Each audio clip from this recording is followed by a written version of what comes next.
à ceux qui voulaient bien la rejoindre. Et énormément de personnes, de Français issus de l'immigration musulmane ont accepté ses propres valeurs, naturellement. Il y en a beaucoup. Sauf qu'aujourd'hui, bien sûr. Sauf qu'aujourd'hui, on se rend compte que nous sommes également confrontés à une sorte de séparatisme culturel dont il doit être permis de parler sans dire pour autant qu'on stigmatise les musulmans. Moi, quand on me dit, quand j'entends critiquer les intégristes, je suis catholique, quand j'entends critiquer les intégristes catholiques, je ne me sens pas stigmatisé en tant que catholique. Quand je vois que l'on critique les intégristes musulmans, immédiatement on nous dit qu'on stigmatise l'ensemble des musulmans. Et je trouve ça insupportable pour l'ensemble des musulmans, car vous avez des musulmans qui sont laïcs. Ceci dit, demander à manger du halal n'est pas forcément un signe d'intégrisme, monsieur Rioufol. Non, mais je ne dis pas ça. Je ne dis attendez, mais c'est pas ce que je dis non plus. Non, mais c'est juste pour préciser les choses pour nos téléspectateurs. Non, mais je n'ai jamais dit ça. Je vous ai dit tout à l'heure qu'il était normal qu'un musulman veuille manger halal et qu'un juif veuille manger kasher. Donc ça n'est pas un signe de repli. Ça n'est pas un signe de repli. Mais pas le halal, encore une fois. Azouz Begag va poursuivre, on va partager la parole. Azouz Begag.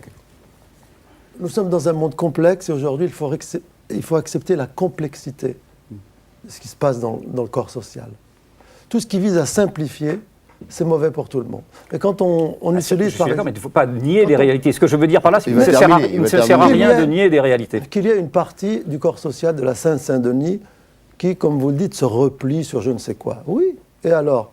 Vous n'avez qu'à aussi, à côté, regarder, dans ce même corps social, ces deux ou trois autres groupes sociaux qui, eux, sont en plein dans la modernité. Ces jeunes de Saint-Denis que vous retrouvez à 25 ans au Qatar, à Dubaï, à Abu Dhabi, aux États-Unis, à Londres, qui parlent 5 langues, ceux-là aussi font partie du corps social de la Seine-Saint-Denis. Quand vous parlez de repli social, alors sur qui il faut cibler ? Sur ce petit groupe que Gilles Kepel est allé explorer, ou bien sur l'ensemble des groupes, pour en tirer une réalité plus complexe. C'est cela l'intelligence que nous devons aujourd'hui à la complexité de la situation. C'est nous-mêmes être un peu plus complexes. Deuxièmement, vous avez parlé de Vénissieux. Moi, je viens de Vénissieux, j'ai grandi dans la banlieue lyonnaise. Et Vaux-en-Velin est Vénissieux. Et vous avez parlé aussi de Montfermeil. Moi, ce qui m'intéresse le plus à Montfermeil, c'est de voir que le taux de chômage des jeunes, c'est 50-60%, des jeunes de moins de 25 ans. Là, dans ces deux communes que vous venez de citer. Et les taux d'abstention aux élections régionales, européennes et générales sont de 75%. Ça, ce sont des réalités sur lesquelles nous pouvons travailler. Mais tant qu'on discutera sur des objets flous, comme le communautarisme... C'est trop facile de dire qu'il ne faut pas... C'est flou, donc il ne faut pas en discuter. Il faut au contraire en discuter. Écoutez, Azouz, quand vous avez les Tunisiens de France qui ont été votés parce qu'ils ont la double nationalité pour les élections tunisiennes, on a appris que 40% des Tunisiens de France qui donc côtoient la démocratie au quotidien, ont voté pour la liste islamiste Ennahda. Je suis désolé, ça pose problème, et on se dit qu'il y a quand même pour les Tunisiens qui, normalement, devraient être des adeptes d'une démocratie laïque, il y a un problème quand on les voit voter pour une liste islamiste. Sauf que Yvan Rioufol... Oui, mais d'accord, donc c'est pas encore un bon exemple. Mais je vais en trouver des exemples. Pardonnez-moi, je n'ai pas dit... Excusez-moi une seconde, je n'ai jamais dit que c'était un mauvais exemple. Je vous disais, Yvan Rioufol, que votre analyse est partielle. Que si vous tenez compte de l'histoire de la Tunisie, du régime récent, de la dictature, de la manière dont a été peut-être opprimé ce parti, réprimé, etc. Donc il y a un certain nombre de critères. Vous qui ne cherchez pas la simplification, il faut prendre tous les critères en compte pour expliquer le vote tunisien. D'accord, mais ce que je veux dire, c'est qu'il est trop simple de dire... Et surtout à Christine Tassin qui va réagir. Non, ce que je veux dire, c'est qu'il est trop simple de dire que ce sont des problèmes qui n'existent pas. Ce sont des problèmes qui existent, même si je suis d'accord avec vous, pour dire que naturellement, il y a d'un côté des Français qui sont totalement assimilés, bien entendu, et d'autres qui ne le sont pas. Il y en a qui ont tellement adhéré au principe de la République qu'ils ont fini par s'expatrier. C'est quand même le comble. D'ailleurs, ce serait intéressant... Mais ce n'est pas de ceci dont on parle. Mais c'est pas de ceci, effectivement. Parlons de la majorité qui reste en France, qui adhère à l'ensemble des valeurs, qui est même... Oui, parlons-en. Sauf qu'il y a maintenant un phénomène de repliement sur lequel il faut parler. Alors justement, vous avez prononcé le mot. Attendez une seconde. Vous ne pourrez pas interdire. Vous ne pourrez pas interdire. Et vous ne pourrez pas interdire. Et on n'a pas cessé de monter en épingle des comportements. Écoutez, posez-vous la question de savoir. Posez-vous la question de savoir aujourd'hui pourquoi dans l'opinion publique il y a une telle exaspération à ne pas voir ces problèmes abordé. Non, il y a une exaspération autour de tout ce qui touche l'islam. Non, mais pas autour. Mais non, une exaspération sur ce terrorisme intellectuel que vous êtes en train de. À moi, vous dites ça. Mais je n'arrive pas. Alors, il n'y a pas de terrorisme intellectuel sur le plateau. Je n'arrive pas à sortir un mot devant vous. Non, vous avez bien Ça parlé. s'appelle du terrorisme intellectuel. Christine Tassin va parler, s'il vous plaît. Stop. Christine Tassin. Donc, juste quelques petites choses sur ce qui a été dit. Dans les exemples qui sont pris sur Montfermeil, par exemple, on a quand même l'endogamie qui se développe de plus en plus. Hein, c'est-à-dire... Non, l'endogamie, merci, je connais le français. Non, mais c'est pas ce que je veux dire. Non, je parle d'endogamie. C'est-à-dire...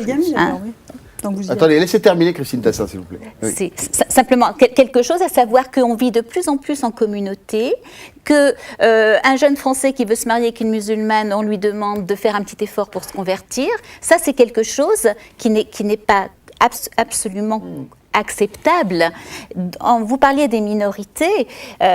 Moi, ce qui me pose problème, c'est que l'énorme minorité de musulmans qui vit tranquillement, quand il y a l'affaire des caricatures, quand Redeker est menacé de mort, quand il y a l'histoire de Charlie Hebdo, etc., qu'est-ce qui se passe? On ne les entend pas. Si, on les non, Non, je suis désolée. On ne les entend pas. C'est-à-dire que moi, j'aurais aimé quand il y a eu... Attendez.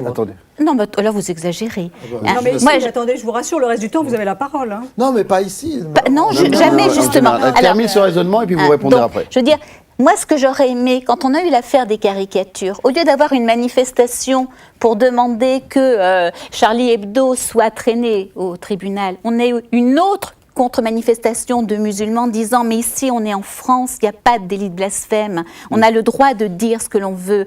Et là, on aurait bougé quelque chose. Rien. Quand Redeker, je peux terminer, merci s'il vous plaît.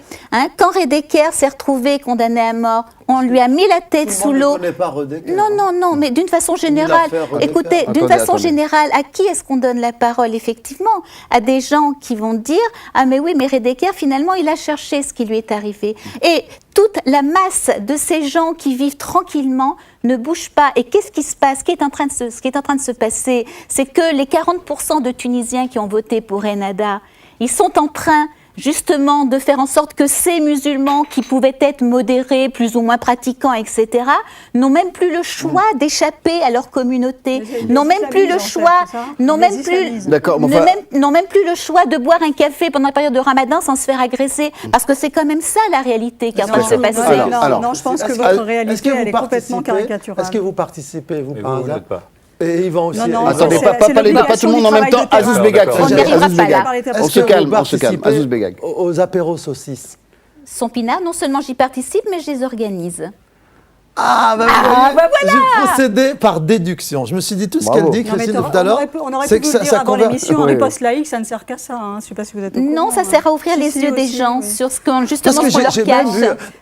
Au sein de notre institution, l'Assemblée nationale, j'ai vu quelques dizaines de députés organisés aussi sur un titre, oui, un apéritif, un registre un peu provocateur. Non, mais voyez, franchement, c'est pas génial. Mais de ce qui n'est pas normal, France, ce qui n'est pas normal, c'est que vous le ressentiez comme une provocation. En quoi boire du vin et où est le problème? En quoi boire du vin et manger du saucisson, qui sont des nourritures traditionnelles françaises, devraient poser problème? Attendez. Non, j'ai deux objections à faire. D'abord, est-ce que le saucisson est effectivement traçable? Je ne suis pas sûre que ce soit le cas. Et deuxièmement, est-ce que effectivement, lorsque vous organisez, bah oui, attendez, c'est quand même un élément essentiel de la conversation. J'ai bien compris. On a le droit de pas tracer le cochon. Excusez-moi. Deuxièmement, on est sur un mangeur du porc qui n'est pas halal. C'est génial. J'ai entendu parler et j'ai suivi de très près l'histoire de l'invitation saucisson Pinard à Barbès, qui était quand même le haut lieu et le moment du climax de votre démarche. Tout à fait. Et alors moi, j'étais pour que ce soit organisé et qu'effectivement, on arrive enfin à comprendre en quoi est-ce que, à mon avis, personne à Barbès, c'est-à-dire là où il y a quand même, ça pullule de musulmans, n'est-ce pas, il faut bien le dire, je pense que personne ne se serait inquiété de savoir ce que vous faites et tout le monde se serait complètement, c'est l'indifférence la plus totale. Et je pense que ça a été une erreur d'interdire cette opération. Est-ce que je peux... Non, voudrais bien aller terminer Nassir Aghanif, mais un peu plus court, s'il vous plaît. Ensuite, sur une autre question. Ouais. Non, mais je suis pas longue. Hein. Non, d'accord, allez-y. C'est juste une impression que vous avez. Et d'autre part, ce sur quoi je voudrais insister, je ne parle pas pour rien dire en plus.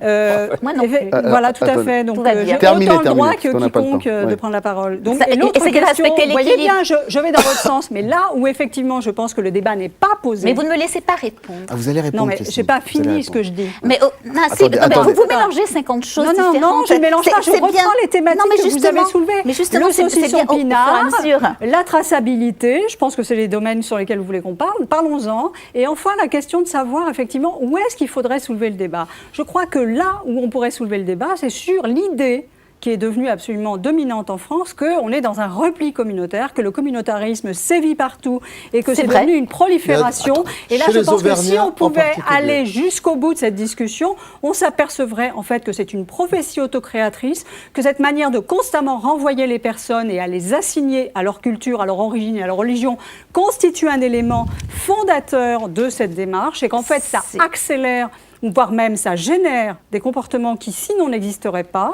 D'accord. Et que c'est c'est nous qui sommes responsables. C'est d'accord. Je pense que ce serait intéressant, effectivement. C'est génial. La question assez. Mais vous êtes une sociologue surprenante. Si c'est vraiment tous les sociologues sont comme vous à vouloir se masquer. Il faudrait me couper les vivres. On va demander à l'État de ne plus me payer comme enseignant-chercheur. Non, c'est pas vous. Alors, il faut poursuivre un peu la discussion, s'il vous plaît, messieurs, dames. Vous croyez qu'un sociologue avait les yeux ouverts sur la société. Vous avez les yeux fermés. Vous êtes complètement. C'est pas ce qui m'arrange. Vous êtes complètement. Vous ne faites que de l'idéologie. Alors écoutez-moi bien, on n'entend pas et je voudrais qu'on poursuive, s'il vous plaît, Nassir Aghanif, un peu de respect du débat. Je souhaite qu'on s'arrête là. Non, je souhaite qu'on s'arrête là pour l'instant parce que nous souhaitons poursuivre la discussion sur la sphère politique. Vous reconnaissez que j'ai posé une bonne question. Vous avez posé de très bonnes questions à Azouz Begag. Et donc, moi, j'aurais aimé qu'on rentre. La sphère politique, vous allez pouvoir répondre. La sphère politique s'est emparée d'un certain nombre de thématiques. L'idée qui est sous-jacente, c'est évidemment attirer un certain nombre d'électeurs, notamment du Front National. Question de vocabulaire, regardez. L'atmosphère politique et le souffle des sondages ont mis en colère le Premier ministre. Je sais bien que depuis quelques jours, c'est l'extrême droite qui fixe le calendrier médiatique et politique. Eh bien, cela doit cesser. En cause, la petite phrase qui affole l'UMP depuis 24 heures. Toutes les populations qui viennent de la Méditerranée, après tout, remettons-les dans les bateaux. Ce matin, Chantal Brunel s'explique. Si j'ai pu blesser quelqu'un en utilisant des mots qui ont pu choquer, je m'en excuse. Mais vraiment, si on ne peut plus utiliser des mots qui ont été utilisés par le Front National, nous allons faire son lit. Chantal Brunel a tenu des propos que nous n'approuvons pas. Nous n'approuvons pas, dit François Fillon, mais à l'UMP, il y a plus que des nuances. Catégorie allergique à toute idée de rapprochement avec le FN, les centristes. C'est pas en courant derrière Marine Le Pen qu'on arrivera en tête du sprint. Dans la capacité à être violent, à ne pas respecter des principes humanitaires évidents, on ne fera jamais mieux que le Front National.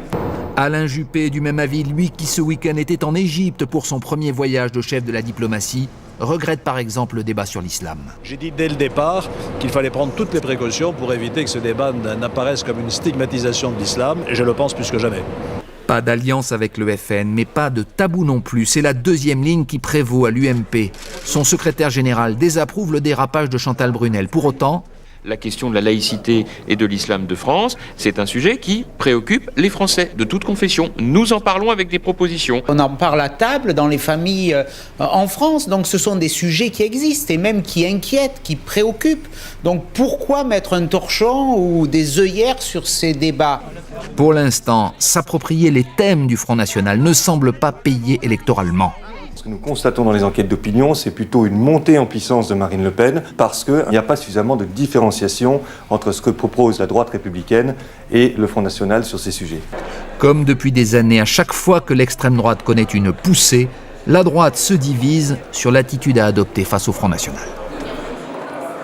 Azouz Begag, c'est une question de discours politique, le fait de... Pourquoi j'ai quitté le gouvernement, moi, en 2007 thématique, oui. Parce que j'ai très bien vu que la stratégie d'hameçonnage de Nicolas Sarkozy, des électeurs du Front National, allait se faire sur le dos des musulmans. Le type à la télévision, il balance que la France, c'est pas le pays où on égorge les moutons dans les baignoires. C'était scandaleux, tout simplement scandaleux. Donc là, c'est une redite de 2007. Exactement. Sauf que cette fois, ça va pas marcher de la même façon. Parce que c'est Marine Le Pen qui va faire le plein, parce qu'elle est dans la stratégie du clivage total, alors que pour l'instant, on voit bien l'UMP et le président sont un peu hésitants. Hein. Est-ce qu'il faut aller encore un peu plus loin sur la stigmatisation ou rester en deçà? Ils ont choisi de rester en deçà. Ils ont compris de toute façon, à l'UMP et puis partout ailleurs, que cette immense population musulmane qui est composée d'environ 10 millions de personnes dans notre pays. Selon quelle statistique? 10 millions. Selon ma statistique à moi. Depuis 40 ans. C'est bon de le savoir. Depuis 40 ans, on nous dit en France qu'il y a 5 millions de musulmans. En 1960, il y en avait 5 millions. Et bien 50 ans après, il y en a encore 5 millions. Vous avez une référence quand même. Vous les avez comptés vous-même. Comme si... Dans l'enquête de l'INED dit 5 millions. Attendez, comme si les 5 millions, qui étaient nos parents, qui étaient de nationalité marocaine, algérienne, tunisienne dans les années 60, n'avaient jamais fait d'enfants. Et comme si nous n'avons jamais fait d'enfants, et comme s'il n'y avait jamais eu de mariage mixte. En vérité, si on ajoute tous les Sénégalais, les Maliens, les Comoriens, toutes les communautés qui de près ou de loin peuvent se revendiquer de l'islam, il y a 10 millions de personnes. Sauf que ce ne sont pas des électeurs. Ça, c'est le repli démocratique. Ce ne sont pas des électeurs. Pas aux élections présidentielles, parce que si vous avez fait référence aux élections locales et le taux très faible de participation, 75%. À l'élection présidentielle de 2007, ce taux était extrêmement élevé. Alors, je crois qu'aujourd'hui, il y a des hommes politiques qui n'ont pas peur de leur taper dessus, de taper sur cette population, parce qu'il n'y a pas de répondant. En revanche, pour aller faire saucissonner le corps électoral et pour aller proposer des discours politiques communautarisés en fonction des gens, ça oui, ils savent le faire lorsqu'il y a en face des populations qui sont des électeurs. Mais quand elles ne sont pas électeurs... Et puis je terminerai en disant qu'à l'Assemblée nationale, vous voyez bien, on y était là à l'Assemblée nationale. Il n'y a pas un seul arabe sur 577 députés. Pas un seul. Parlez-moi de cette exclusion politique, oui, plutôt que du halal. Vous rigolez, Christine Dassin ? Oui, parce que moi je trouve qu'on est justement le système républicain, il a ça d'extraordinaire, c'est que on n'a pas besoin de privilégier des gens selon leur origine, leur religion, leur couleur de peau. S'il y a 577 députés... Privilégier non, mais les exclure peut-être. Mais je ne crois pas qu'on puisse parler d'exclusion. Il n'y en a pas un seul, pas un. Attendez, elle va terminer. Vous en avez au Sénat, vous avez une sénatrice qui est d'origine algérienne. Hein. Non, mais je veux dire, vous avez quand même... Vous avez un certain nombre de gens. Oui. Non, mais...